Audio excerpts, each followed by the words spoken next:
Sa puntong ito, makakausap natin si Ginoong Jory Lois, weather forecaster ng Pag-asa. Magandang tanghali po, Ginoong Jory. Yes, magandang tanghali, Rafi. Opo, ngayon po tayo in-announce na tag-ulan na. Gaano po kaya kadalas ang inaasahang mga pag-ulan sa bansa?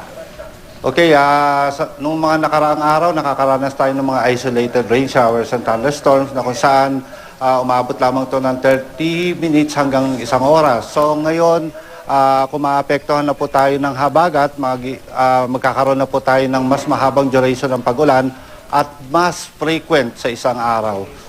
Ito mga pag-ulan po ba ay confined sa western section ng bansa o talagang buong bansa po ganito yung mararanasan natin? Usually yung habagat po, ang epekto po nito ay nasa western section ng bansa.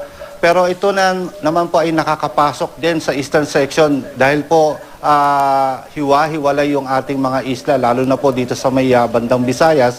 So nakaka-penetrate pa rin hanggang east itong epekto ng southwest monsoon. Ilang bagyo po ang inaasahan ngayong panahon na ng tag-ulan? Mga ilang bagyo po kada buwan?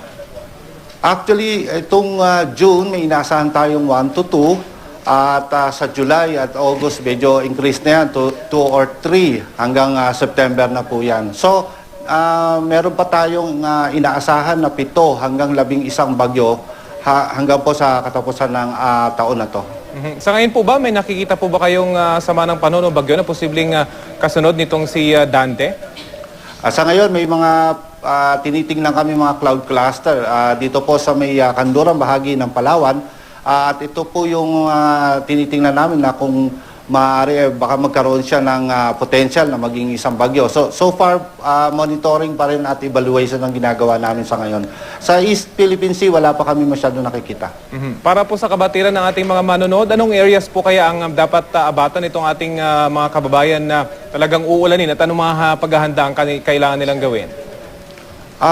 Mostly po dito sa may western section ng Luzon, Visayas, dyan po sa mga lugar na yan, inaasahan po na magkakaroon ng mga pag-ulan dyan dahil po sa epekto ng habagat. At kung ating mga kababayan ay nakatira po sa mga areas na yan, dyan, tapos po mabababa po yung mga lugar na yan na prone sa flash floods. At sa ibang lugar naman po, mga lugar na kung saan prone naman po sa landslides, ngayon pa lang po pinapaabisuhan na namin, sinasabihan na namin kagad na sila po ay mag-prepare dahil po inaasahan na natin yung mga mahahabang duration ng pag-ulan.